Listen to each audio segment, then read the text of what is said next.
Brothers, sisters, friends, enemies, and neutrals. I got a couple of lightweight rhymes I'm going to read first, and then I'm going to say something about the upcoming election and especially the governor's race, because I support Carol Blood, who is running. She's a Democrat. I don't belong to either party. I never belonged to any party, but she was my seatmate for a number of years in the legislature. She is a very intelligent woman. She speaks her mind and she has a good mind. She analyzes legislation. She has principle.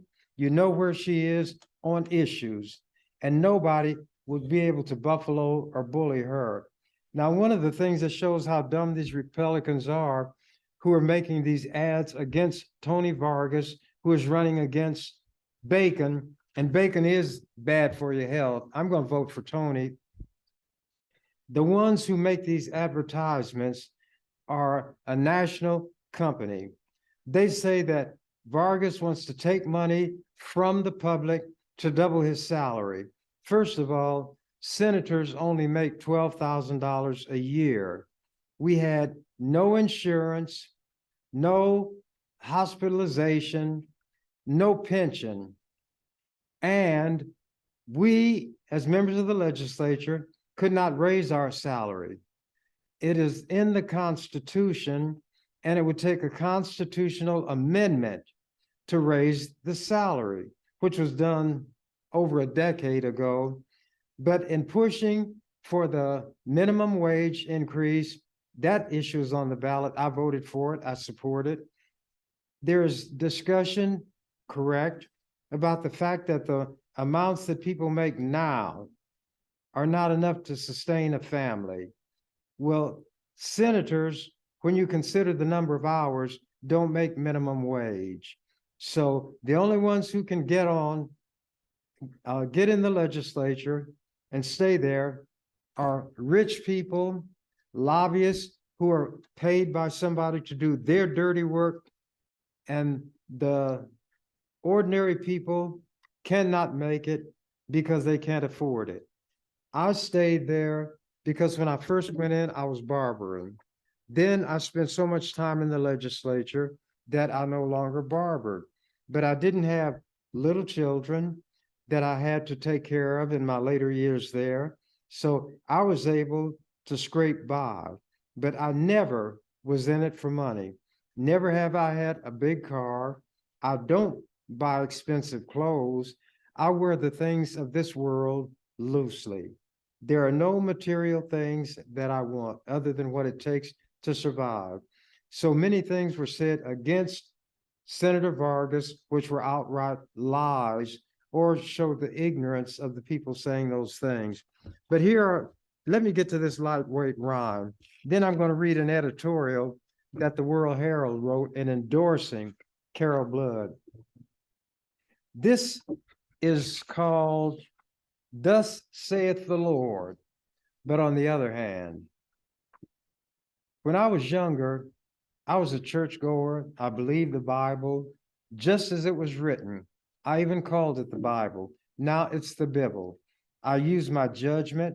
There are a lot of fables, a lot of lies, a lot of murder, incest, treachery, any kind of bad thing you want to find, and the Bible is a bloody book. But it's called "Thus saith the Lord," but on the other hand. And the ones speaking on the other hand are the Christians. Jesus said, "Pray secretly and not out in the street." Christians say, to hell with that. Public prayer is my meat, and they prove it in the legislature.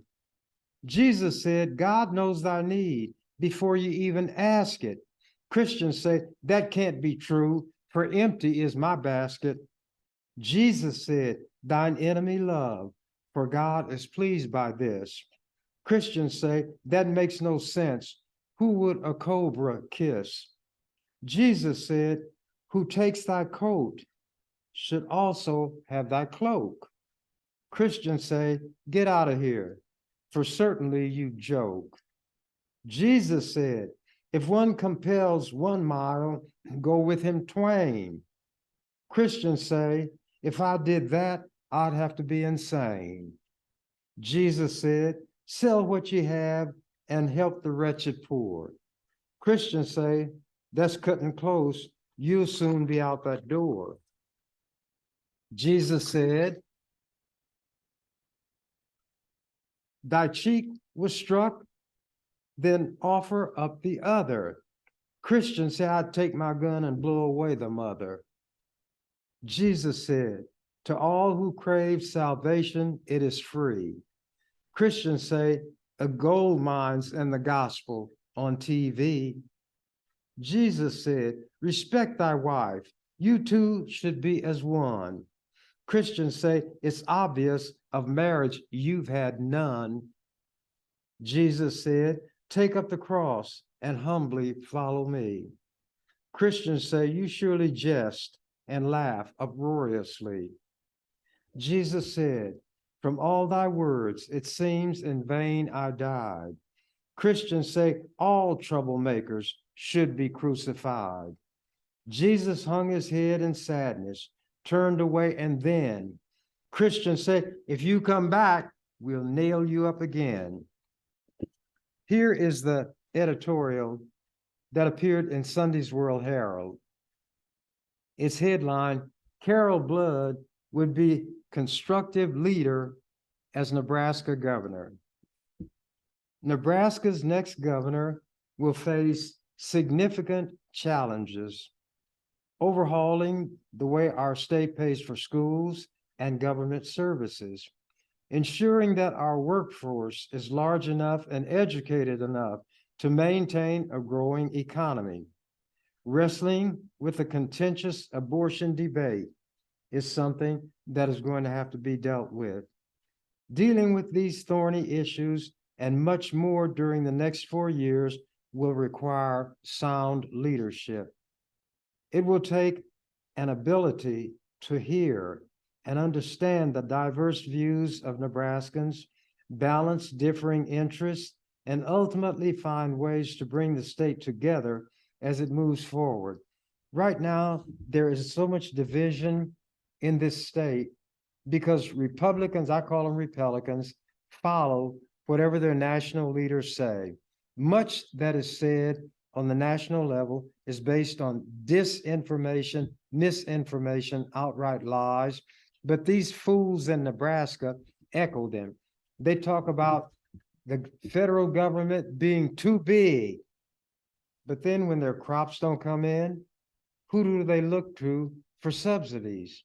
And where do subsidies come from? Taxpayers' money. But the farmers have their hands out saying, subsidize our farms, buy our products, prop us up, guarantee us a living. If there's a drought and they have trouble paying their loans, they want that big government to step in and take it from there and help them out again. If there's a flood, they want the Corps of Engineers, a federal operation, other help meets from the government, that big hateful government, the hated government in Washington is pleaded with by these Nebraskans. They talk without thinking. They are not well educated. They don't understand things, and they cut off their nose to spite their face because there are big shot Republicans in Washington who laugh at these hickey-filed hillbillies out here. Oh, I know it's flatland, but hillbilly is a term that can apply to anybody who is a hayseed, who is a sucker, who buys these patent medicines and will let the wool be pulled over their eyes. Farmers and Nebraska could not make it without the help of the federal government. But you'll hear the federal government criticized and condemned by these fools. Carol Blood is above all of that. She would know how to pull people together. She understands the issues. She cannot be bought out. Oh, and she certainly cannot be frightened out. The next governor is not going to be just responsible for Nebraskans from one party or one area of this state. With fewer than 2 million people, Nebraska is too small to waste any of its residents' talents or discourage anyone from living here. Our governor needs to keep up to the task of getting all of the people pulling in the same direction. That skill is one of the things, when the word "we" shows up in this editorial, they mean the editorial board of the World Herald. That skill is one of the things we were looking for in making an editorial endorsement in the governor's race between Republican Jim Pillen and Democrat Carol Blood. Newspapers, including this one, have long made such endorsements, but we don't do this to tell people what to think. Our readers are too smart for that. Laughing behind their hand. The reason we endorse is to provide helpful input to voters. We feel an obligation to share with our readers what we've learned over many years of observing and reporting on public affairs. We hope to offer some nonpartisan information and perspective in an electoral process filled with many influences, some of them aggressively partisan. In Nebraska, that's exactly what all of it is. Put an R in front of somebody's name for Republican, and these people flock to that person. You could put the R on a jackass, and that jackass would get votes. And the jackass would be smarter than some of the people who have two legs and look down on a jackass. This one jackass was hitched to a wagon, and this guy said, "I'm gonna show you how stupid this jackass is. I'm gonna build a fire under him." So the guy built the fire under the jackass, and guess what the jackass did? He walked forward until the wagon was over the fire. When the wagon caught fire, the jackass walked away without having a load. And the smart alecky farmer had next to nothing to make a point.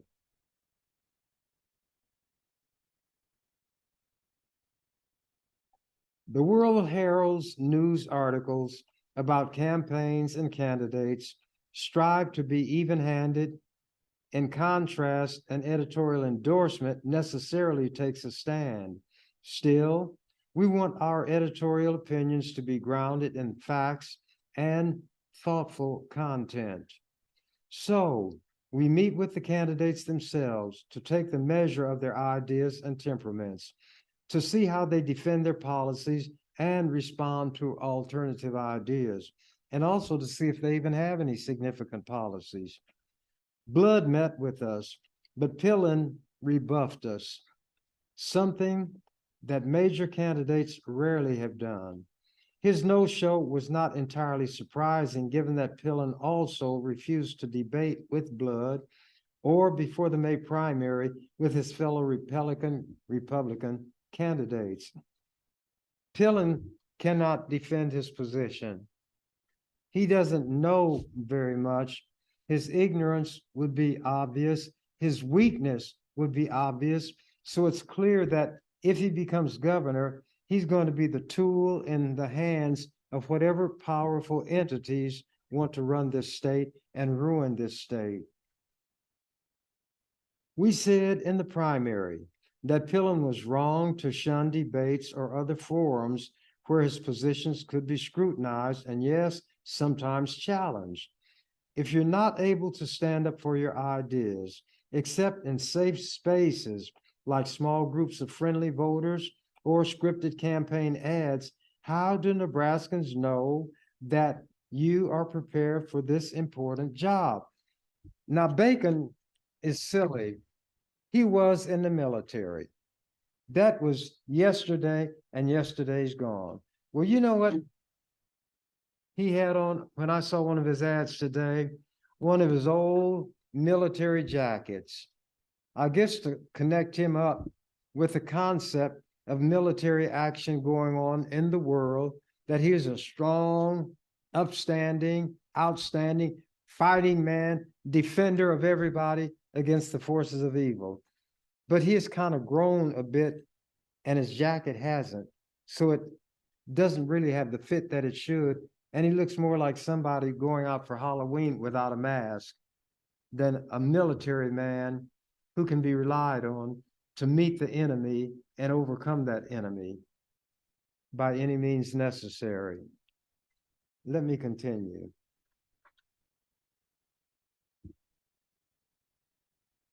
Excuse me. If you're not able to stand up for your ideas, except in safe spaces like small groups of friendly voters or scripted campaign ads, how do Nebraskans know that you're prepared for the important job? Pillen's campaign told us that he was not going to meet with our editorial board since we had endorsed blood in the primary.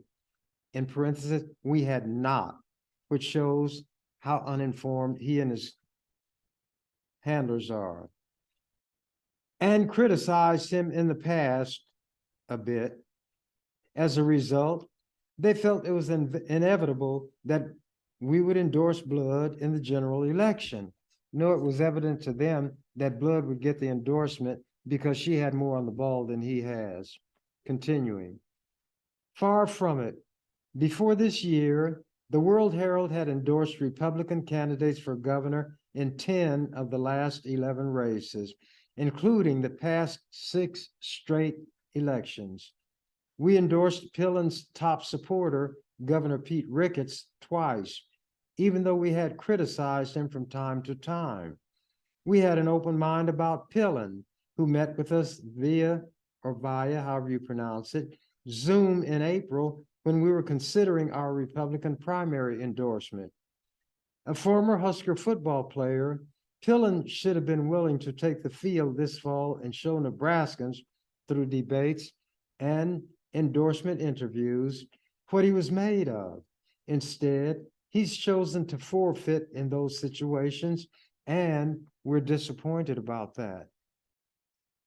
But we're pleased to endorse Carol Blood, a state senator from Sarpy County. We were impressed with her knowledge of issues, her thoughtful perspective, and her commitment to bringing people together to solve problems. That's what I observed about her in the legislature. We'd have our impromptu discussions. Now she sat, I stood all the time, but we discussed things and we differed on issues, but we differed from the standpoint of principle, not just because she said it and I don't like what she said because I don't like her. None of that. Continuing. As a Democrat in a legislative body dominated by Republicans, Blood has by necessity learned how to work with others to get anything done. She understands that successful solutions come from keeping the focus on people and policy, not party. She's right that Nebraska needs to go beyond rhetoric and platitudes to make progress on things like workforce development. Nebraska leaders have talked for decades about the trends that now have helped leave the state short of workers, yet failed to create a comprehensive, effective plan to fill those jobs. And there's so much racism, there's discrimination against the LGBTQ plus community, the Native Americans. The racism is so thick, you could cut it with a knife. And they want to deny the racism. Some of these yahoos don't even want there to be sex education in the schools. They say leave it to the parents. The parents, by and large, are ignorant. They don't know anything. They can't explain things to their children. When I was in the legislature, I was the most popular senator among high school and grade school kids. And the high schoolers would tell me, even some in the upper grades of grade school, they couldn't talk to their parents about sex because First of all, they were embarrassed. Secondly, when they would talk, they didn't know anything. So they went out and they experimented. There is an appropriate, obviously, way to discuss sex with students. You're not going to use the F word like their parents might use or like they themselves might use. Education is designed to shape and develop the mind, not channel people in one direction toward a narrow set of goals.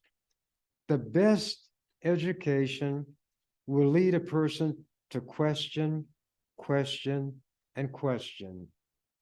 When I traveled around the country to various universities, from coast to coast, literally, New York, Texas, Florida, Colorado, California, Washington State, and places in between, I always insisted that there be time left for questions from the audience.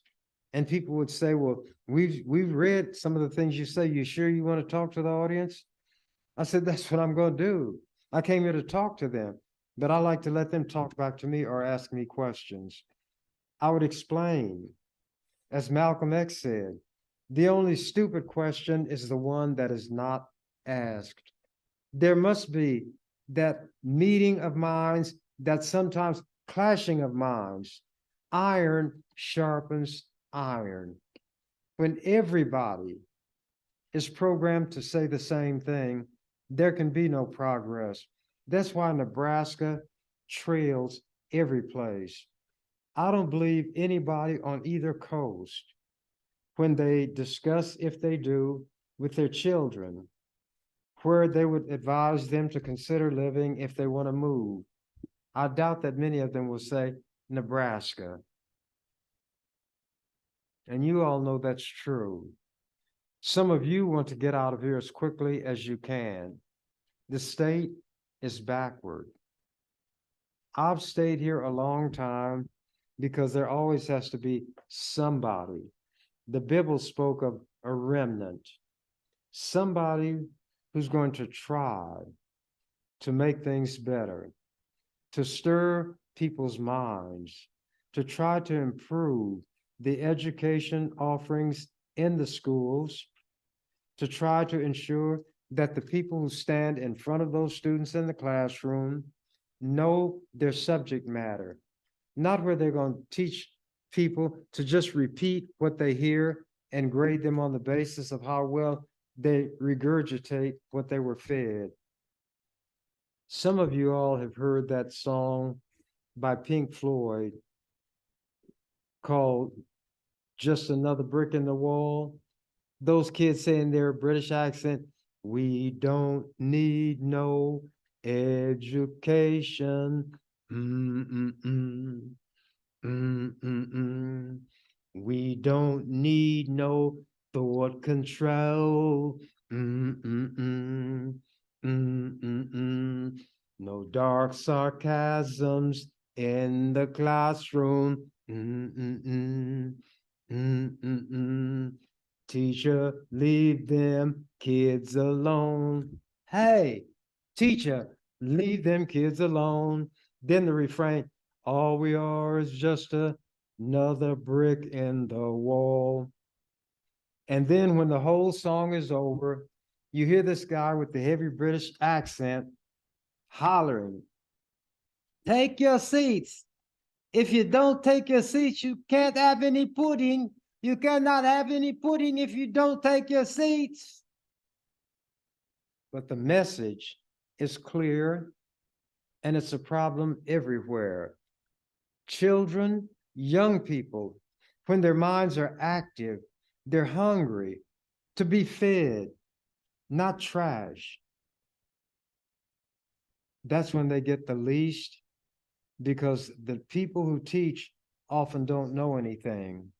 They're offering a party line. In America, children are not to be taught about slavery.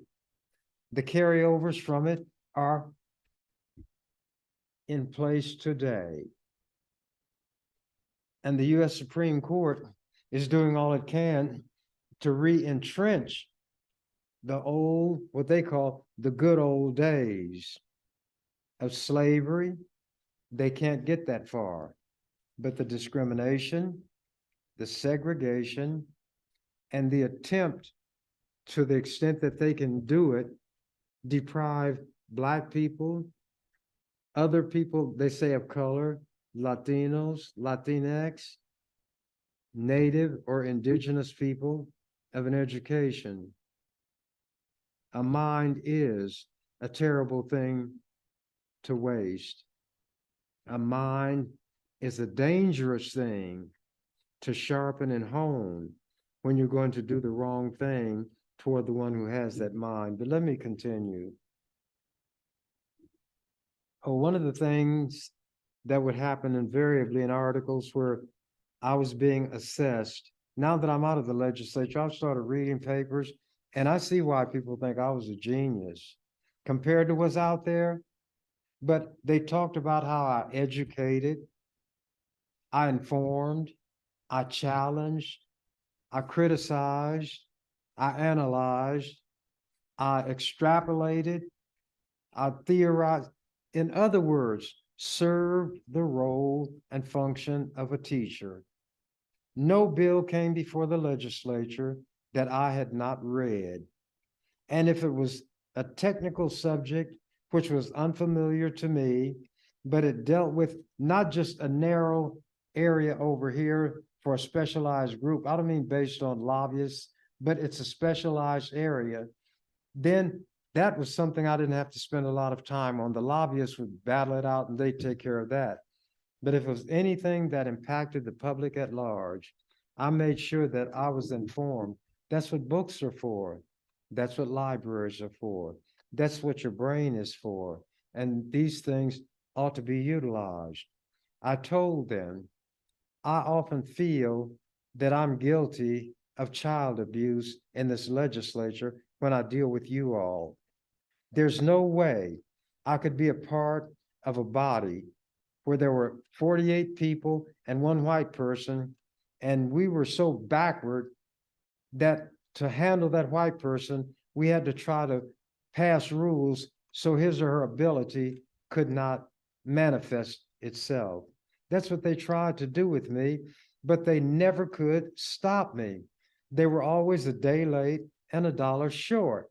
They forgot the story of the 3 little pigs. When the wolf finally had blown down the house of straw, the house of wood, of sticks, and they were in the house made of stone, and he couldn't blow that down. He's going to trick them. Let's go get some apples. They said, okay, where are the apples? He said, well, I'll show you. I'll come by your house at 8 o'clock. Well, they knew where their apples were. But by the wolf saying the time he was going to come by, they knew how much time they had to go get their apples and get home. So when the wolf came, they said, oh, we've already been there. Everything the wolf planned to do, the pigs were an hour early. So they always had accomplished it by the time the wolf got there. So he was going to be brilliant. He's going to go up on the roof and come down the chimney. Well, he was making so much racket that the pigs figured what he was doing. So, and I'm just throwing the story together the way it was in general. They got a huge kettle, built a fire under it in the fireplace. When the wolf climbed and came down the chimney, unlike Santa Claus getting a warm welcome, the wolf was boiled and the pigs won. And maybe that's what bacon is going to do. Doesn't bacon come from a pig? You know, the 2 traits or characteristics that mark bacon. Bacon is slick and greasy and bad for your health. Let me finish this editorial.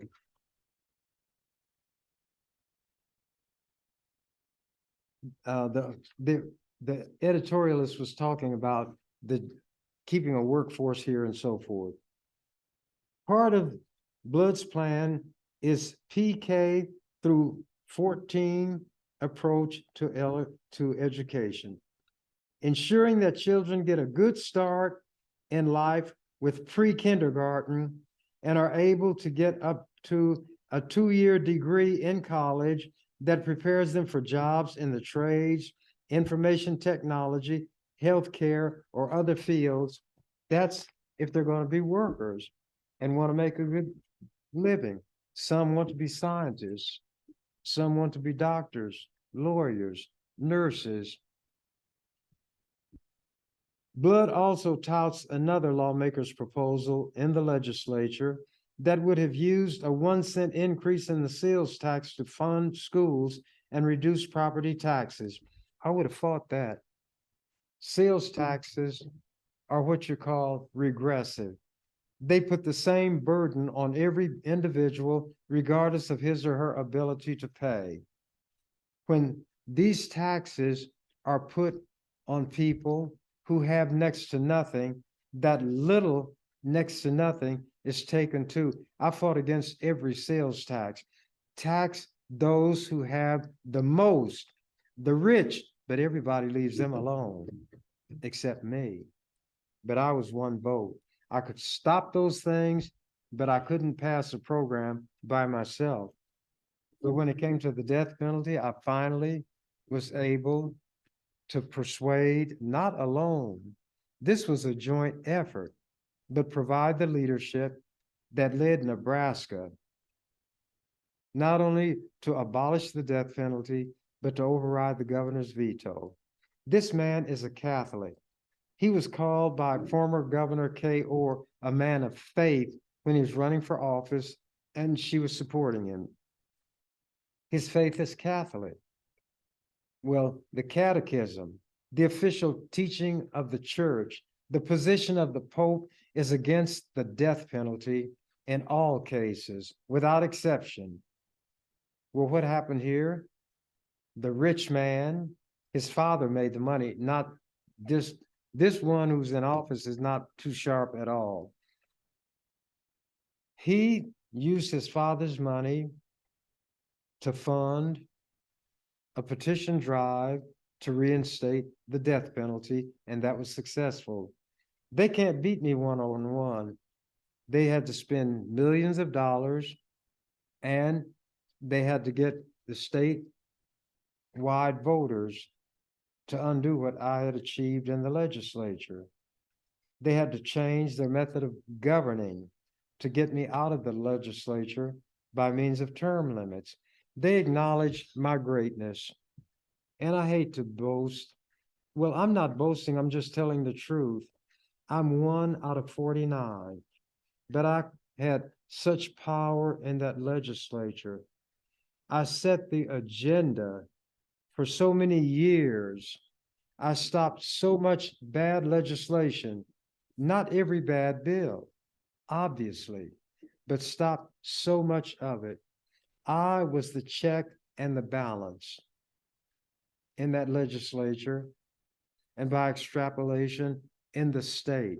I kept an eye on the courts and on the governor, and they didn't mess with me. And I have the record to prove it. And the white people frankly stated that as long as he runs for office, the people in his area are going to put him in office. And you know what he does? He controls this legislature. Well, if I'm one man, which I am, and there are 48 of them, shouldn't they be ashamed to say that this one black man in a racist state dominates the other 48 to such an extent that the only way we can get what we want is to change the Constitution, the fundamental law of this state, so that we can get him out of there? That's what they did. I mocked them while they were getting the petitions together to put it on the ballot. When it got on the ballot, I mocked them. I said, you all are acknowledging my greatness by saying you're willing to term limit all of these 48 people to get rid of one black man. And when you get me out, and I sit out 4 years, I'll be back, which occurred. I did go back. I was the first one to come back after being limited, and I was the first one who was term limited twice. To mock them. And it wasn't just to put them down, but to stir their pure minds. They weren't pure. That's a figure of speech. I told them, and I've said it during this program, you all have made me your God. The book of Revelations supposedly quotes God saying, I am Alpha and Omega, the beginning and the end, the first and the last. I said, I am your Alpha, the first, because I'm the first one to be term limited out and come back. There can only be one first. I am your Omega, the last, because due to term limits, I'm the last person who will serve 46 years in this legislature. So by being the Alpha and the Omega of the legislature, I am the God of this legislature. They nicknamed me the King Cobra because I told them the cobra wastes no venom on dead or fleeing things. So if there was a bill and they're squabbling among themselves, there's no need for me to be a part of it. And if there was one that needed some work done on it to protect the public, then I was in the middle of that. And I would tell them when they would get in a tizzy, the louder the viper's hiss, the closer I'm striking to their nest. So hiss on. And they knew they could not intimidate me. They could not bully me. My work was going to go on no matter what they did or did not do, because I had an inner compass. My direction came from my principles, not what somebody outside of me said or thought or claimed to think about me or what I'm doing. Did that mean I didn't listen? Oh, no. What I had a way of doing was to get somebody into a discussion and get them worked up, and then I don't talk. And then they just, everything in them tumbles out. But when they're angry and speaking in anger, they speak without thinking. And when you speak without thinking, you don't recollect what you said. So at another time, because my Rolodex is recording it, I will give back to them what they gave to me, and they think I'm a mind reader. No, I understand human nature. I listen, I remember, I file things away, and I use them when it's to my advantage and when I want to show people that I know more about you than you know about yourself. Am I revealing trade secrets that would weaken and hinder me if I decide at some point to go back into the legislature? Every heavyweight boxer and boxers in every division studied Muhammad Ali. They knew what he could do and they knew what he would do, but they couldn't stop him. Float like a butterfly, sting like a bee. You can't hit what you can't see. It didn't matter to me that they knew the way I operated. I would remind them that everything we do is in a fishbowl. Everybody can watch me. Everybody can see what I do. They can see how I do it. But you don't have the get up. You don't have the drive. You have people pulling strings on you, dictating to you. And you know what ought to be said, but you're afraid to speak. So you keep skid chains on your tongue. And nobody is going to make me quiet when I think I ought to speak. Nobody is going to make me speak when I decide that it's a time for me to be quiet. I always have a plan of my own, and I work my plan pursuant to my schedule, so they can never provoke me to do or say something I had no intention of doing or saying. I knew what they were. I knew what I was dealing with, and I knew how to deal with them. They enshrined me in their constitution by getting term limits. They enshrined me in their rule book by drafting rules to try to stop me. They enshrined me in their laws based on the kind of things I got that nobody else could get. For example, district elections in Omaha for the city council, the school board, the county board. There have been people who served on those bodies who didn't know that, but for me, they wouldn't have been able to get there because they don't study. They're like those kids. We don't need no education. We don't need no thought control. And they're being controlled, and they're getting no education. You can lead the horse to water, but you can't make him drink. You can lead a fool to school, but you can't make him think. Now, I'm going to read you a bit more poetry. That's what other people call it. I call them rhymes. Now, there are Christians who hate LGBTQ plus people. I testified before Congress against what was called DOMA, Defense of Marriage Act, and I said it was unconstitutional. It would have outlawed not only same-sex marriages, they didn't want to do that, but they said no state would have to recognize as valid a marriage conducted in another state.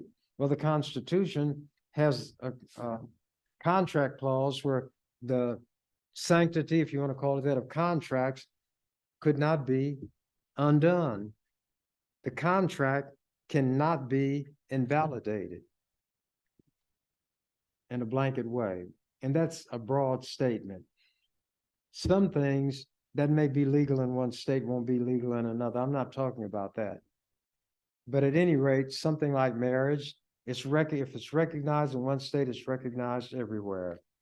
So I spoke against it, what they were trying to do. And as it turns out, the Supreme Court came down, the US Supreme Court, not because of my arguments. I didn't argue before the Supreme Court.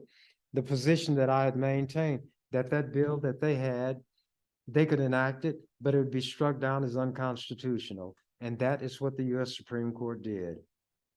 I testified before Congress. I had a conflict with President Carter in the White House. So I went against a Republican Congress, a Democratic president, and testified before the UN because I was the first one to get any legislation to take action against investments and companies dealing with South Africa or investments in South Africa. So I testified before Congress. I had confrontation with the president in the White House. I testified before the president's riot commission, that was, as was called.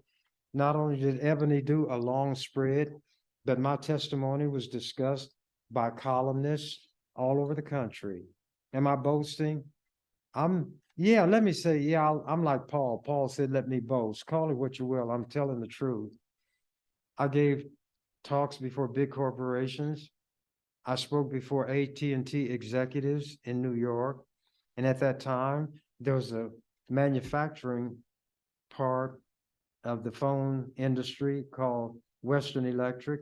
And I explained how a guy named Willis Ryan Grover was a racist and the things that he was not doing that he should have done. As it turned out, he wound up getting the boot because those executives listened to me and I made sense. I can read about corporations. I don't have to belong to a corporation or have one to understand the laws that govern the works and dealings of corporations. I can read. I can understand what I read. I remember what I read. When these racists and homophobes, the haters of LGBTQ plus people, were railing against, their terms, homosexuals so people will know what I'm talking about.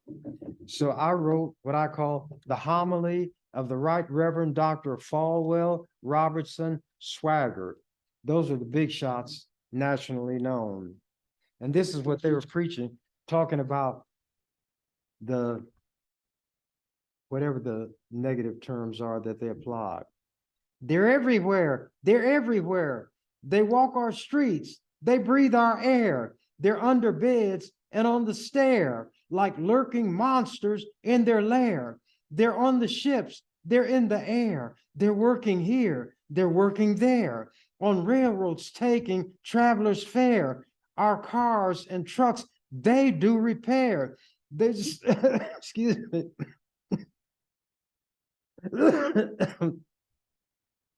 They serve as doctors giving care. They're lawyers seeking progress fair.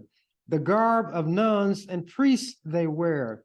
They've infiltrated everywhere. They sat in the electric chair and judges were who sent them there.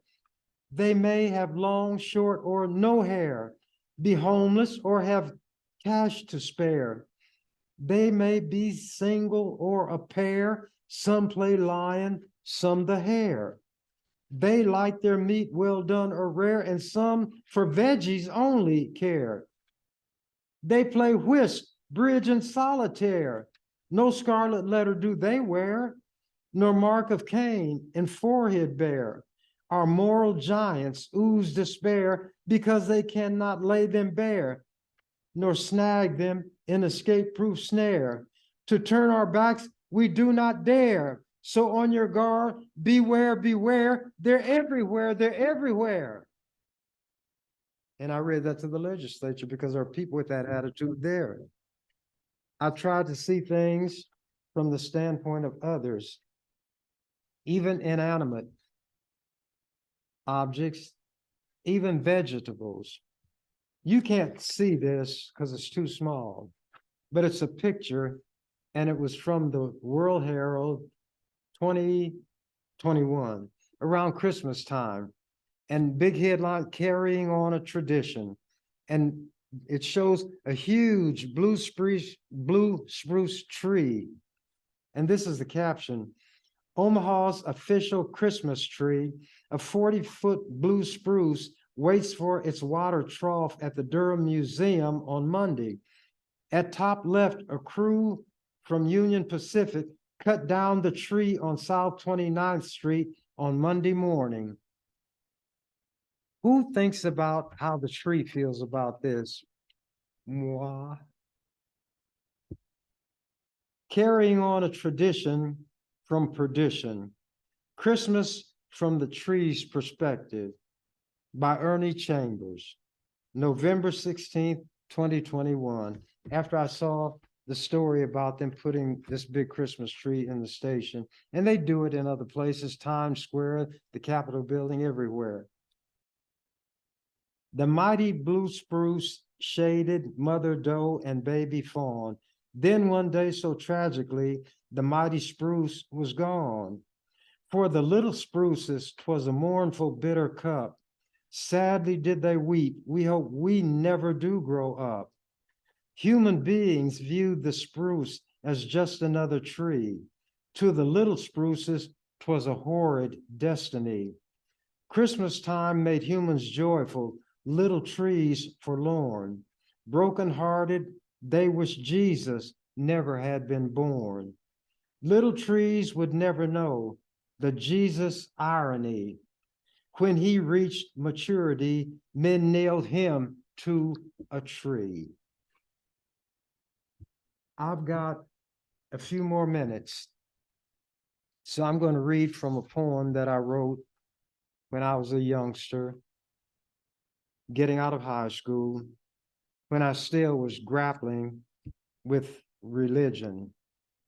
It's called Nero, While Rome Burned. I'm not going to be able to read it all.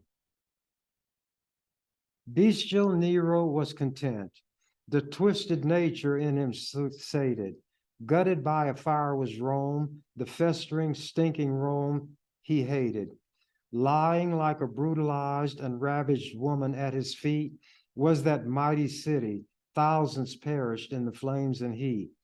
Through the city in his flaming boots, grim death had swiftly strode. Nero, Claudius, Drusus Germanicus had a subject for an ode. They said Nero fiddled while Rome burned. Remember, I was in my latter years of high school when I wrote this, because I read even then. The city's heart did throb no more. Those streams of water steady flowing hissed upon it, for it was a furnace vast and brightly glowing. Nero made a point to comfort all the hapless folk of Rome. He extended credit to each man who would rebuild his home. Tax was laid on every province to combat the fire's destruction. Ships brought stores of grain and olives, which were sold at great reduction. Engineers and architects were summoned. Fire-resistant stone was procured by Caesar using currency that was his own.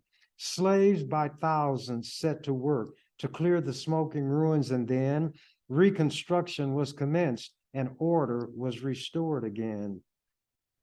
Rome revived, and Nero smiled, but something lacked, and it was strange, for the Roman populace experienced a striking change. Men grew silent, earnest, unresponsive, sunk in sullen mood. Nothing was availed by Caesar's dole of sour wine and food. Never had the streets played host to such unsmiling, grim-faced men.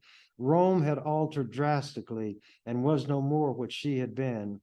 The imperial criminal did every trick, but all was vain. Men received his gifts and heard his words, but silent did remain.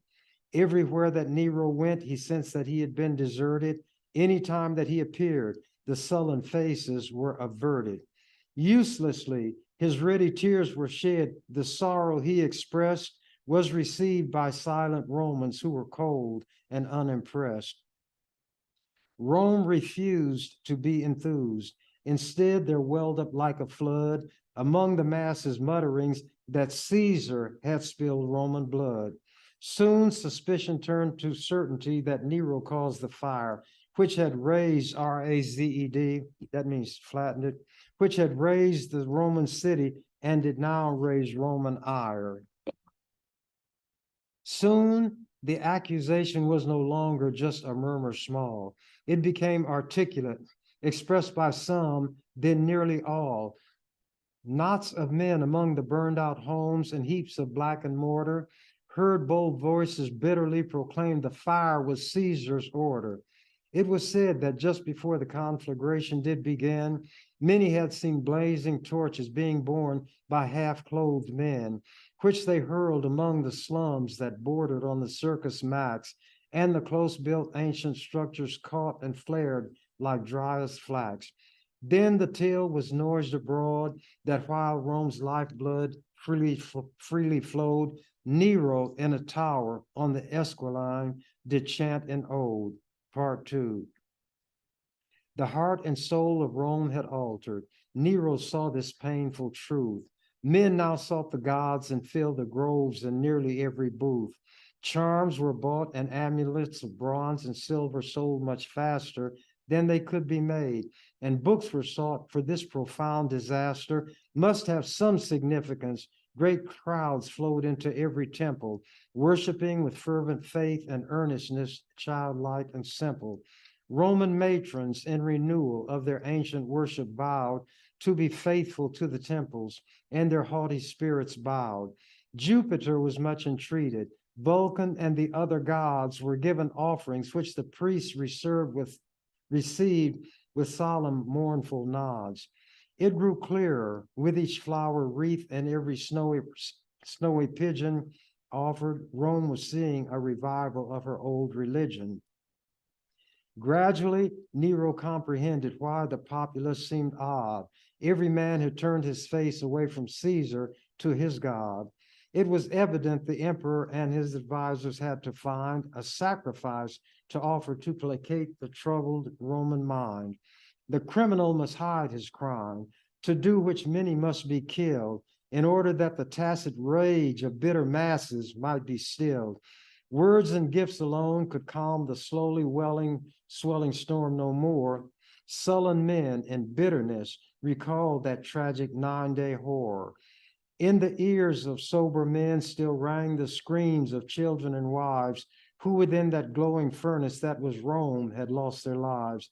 Nights were haunted by recurring pictures of loved ones in streets, running panic-stricken to and fro, till wrapped in burning sheets.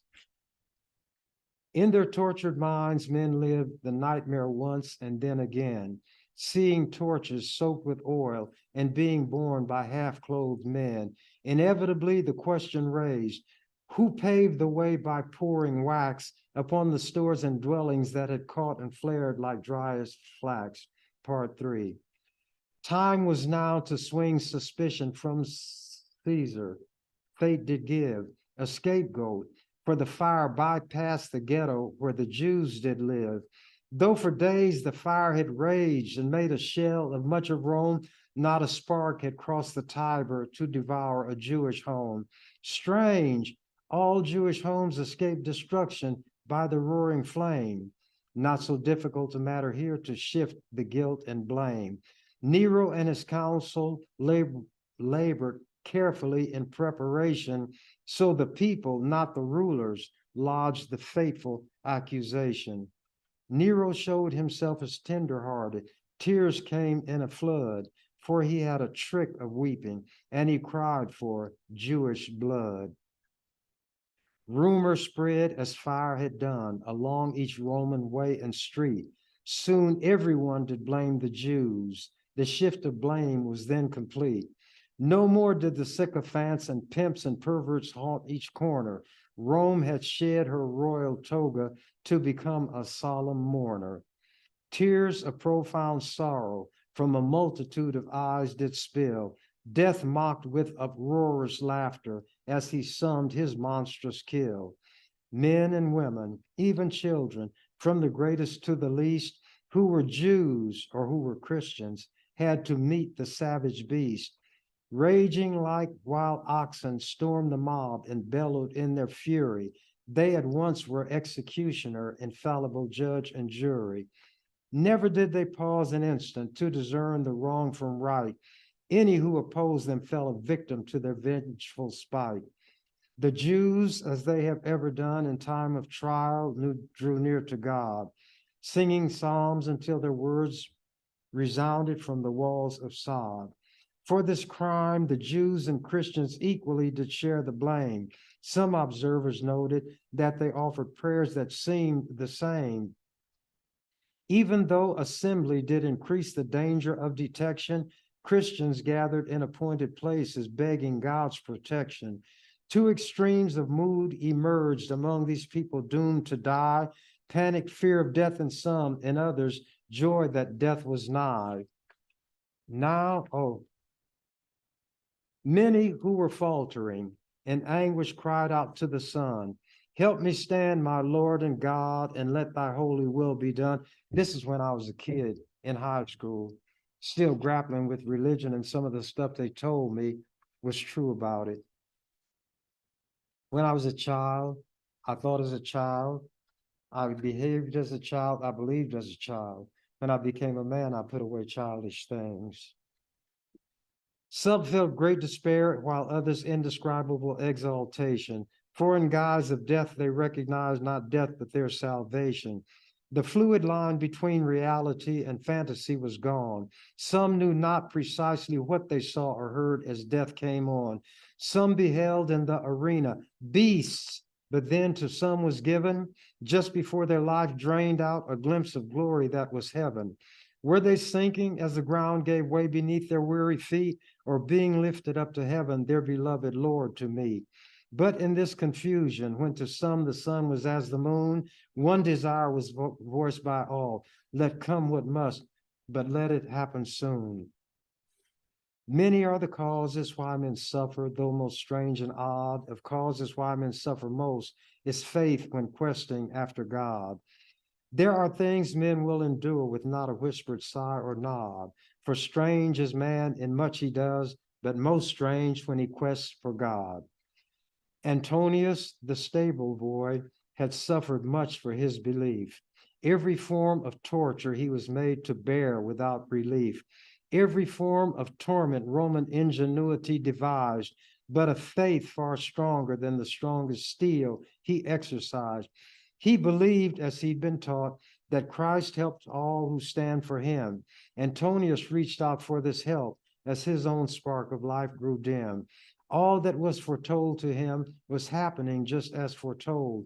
Ye quote, ye shall suffer for his sake, but in your suffering you gain hold on that which ends all suffering. And though you lose all in the strife, you shall march triumphantly past death into eternal life. See what things kids will believe. Bones within his hands. And by the way, this stuff I got from history. The tortures. Bones within his hands and arms and legs had been cracked one by the jaws of iron pincers. When their ghastly work was done, bleeding skin was torn away in bloody strips till quivering flesh, all whitish pink, lay bare. And then a red-hot smoking iron mesh was applied upon the wound and pressed and turned till hissing steam ascended with the stench of burning flesh. Antonius did not scream. I'm going to finish this. I don't have too much, even if I go over a little. Maybe mercy will be extended to me. He had fainted. Merciful unconsciousness shut out all pain. 2 physicians in attendance nursed him conscious once again. One by one, his fingernails had been jerked out by bloody roots. On his feet, which had been flayed, were forced tight-fitting iron boots, which were sunk in beds of glowing, burning coals until they glowed dull red. Not a scream the stable boy did utter, though he tossed his head. Why a man would suffer torture when confession would bring end to his agony, dull Roman conscience could not comprehend. Antonius had been reduced to blistered flesh, burned, torn, and raw. Gaius, master of the house, stared at the spectacle in awe. Never had he seen a man hold firm beneath such brutal pain, never seen one look upon such suffering with such disdain. Witnessing this thing, he stood amazed, and turmoil filled his mind, that a slave would bear such torment, yet would not betray his kind. For one terrible instant, he saw which was man and which was knave. He was filth before the grandeur of this man who was his slave. Suddenly, sickened, angered by the truth brought home to him this day, Gaius seized a scourge, and in blind fury he did fiercely flay that bruised, half-conscious, bloody form that was the hapless stable boy. All the watchers stared, amazed. The master he himself would employ with his own royal hand the scourge until Antonius lost all consciousness and slumped and lay completely still. Gaius let his flailing arm fall limp against his heaving side. Every watcher then was sure the stable boy at last had died. Gaius summoned his physicians with their medicines and balm. Bring this slave to consciousness. The master then once more was calm. Skillful hands applied the medicines and oils, and in a while the bleeding bundle stirred, and Master Gaius, he did faintly smile. Let the torture be resumed, he cried. It was to be supposed the slave must yield, but he would not. His eyes were shut, his mouth stayed closed. Then here comes the mysticism. Through the fiery rings that wheeled above his head, he counted 7 flights of marble steps which mounted upward from the earth to heaven. At the summit of the stairs above a wide platform was seen a figure shimmering in the midst of luminous clouds of bluish sheen. Don't tell me I didn't bring it all. The figure stood with arms outstretched to him, and tears of joy he wept as he mounted heavenward in agony, step by painful step. Copious tears streamed unashamed. The stable boy had no more shame, for all the suffering he endured had bound him closer to that name. Every pang of pain was dear to him. Each time the iron claws bit and tore into his flesh and bone, he tighter clenched his jaws. The hotter burned the fire beneath his crippled feet. The joy he knew swelled, for closer came that glory toward him from the clouds of blue. Then he felt upon his burning feet the marble steps' cool touch, and he was aware of slowly slipping from his agony's clutch. Then the steps themselves did yield and soften, and themselves became like unto the clouds about him, made of stuff that was the same. Now the figure radiant drew nearer as he floated higher. All was coolness, for the heat had been extracted from the fire. On from cradle, onto cradle, by the clouds he slowly passed, till he reached the place where all the blueness and great radiance massed. Then from out the inmost blue, there stepped his Savior, and a bliss overwhelmed the stable boy. The misty blue did gently kiss his wounds and soothed all pain and healed his frame, and it was passing grand. Antonius reached responsive arms and grasped his Savior's outstretched hand.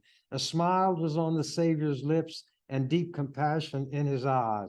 His gentle voice and tone, "Come home, my son, you suffered as did I."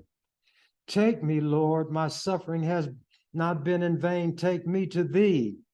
Gaius and the watchers gawked, were thunderstruck, for none could see nor comprehend the mystery that wrought within that broken heap. So they stared in startled silence as Antonius fell asleep. As the canary said when told that the cage door was ajar, "I'm out of here." Thank you for watching The Ernie Chambers Show. If you'd like to make suggestions, email us at ewcfacts@gmail.com. That's ewcfacts@gmail.com. This has been an EWC Communication production.